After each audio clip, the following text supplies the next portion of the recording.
kupata taswira kamili. Habari za mchana, Tobias.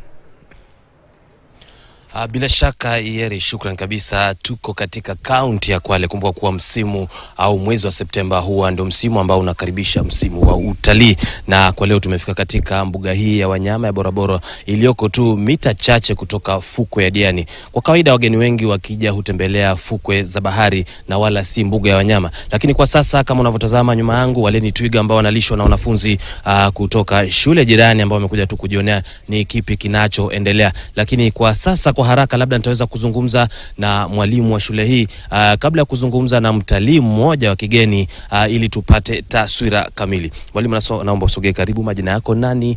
Na ukitazama kamera. Naam, kwa majina naitwa Rebeu Awor, mimi ni mkazi wa Kwale. Naam. Na labda leo umeamua kutembelea mbuga hii ya wanyama, mbona hamjaenda Pirates, hamjaenda fukwe hapa ya Diani? Tumefurahia sana. Wakati huu tunaweza within Kwale tunaweza tukapata eneo la kuangalia mbuga wa wanyama na tukajivunia kwa kaunti hii ya kwamba tunaweza tukaona wanyama ambao tulikuwa lazima tuende mbali sana.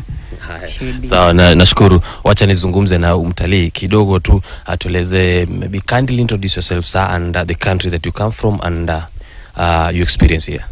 Yes, hello. I am from Russian Federation. We are traveling on your country with my family, and I think that all people in Kenya is very friendly, and I so like your country. Yeah. Yes. What's your name?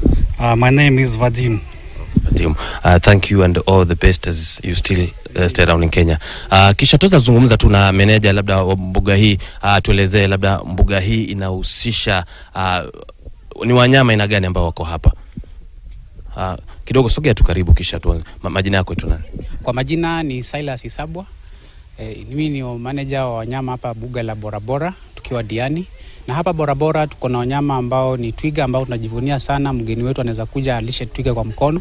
Tuko na pundamilia, tuko na mamba, tuko na kobe, tausi, tuko na pia ule nguruwe wa msituni, lakini ni ule nguruwe ambaye hapatikani hapa Kenya, na pia tuko na terrapin. Kando na hiyo tuko na msitu ambao tunajivunia sana, tunauita Kipepeo Nature Trail, ambao uko katika eneo moja na ule msitu ambao tunajua kama Kaya Sacred Forest. So tuko eneo moja nalo. Kwa sekunde 30 sababu ya muda, hali kwa vipi, msimu kwa vipi? Tumetoka katika uchaguzi, tunaona kidogo wageni au watalii wanaanza kuingia. Naam, tuna hali kwa sababu tukikajibu kuangalia kule mwanzo kabla ya kura na baada ya kura, tunaona hali ya utalii kidogo imeanza kurejea polepole, na tunafurahia sana kwa sababu wageni wameanza kuonekana, na tunatumai kwanza siku zinavyoendelea kusonga ndipo tutaendelea kuendelea kupata wageni wengi zaidi.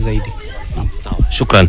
Naam, kama ulivyosikia Yeri, hiyo ndo hali ilivyo katika mbuga hii ya wanyama, na pale ambapo twiga anaendelea labda tukulishwa, tunaelezewa kwa baadaye nasi pia tutapata fursa ya kuweza kula na twiga hawa. Angalau kama ni sima kahawa hatufahamu, lakini tutaelezwa. Kwako studio.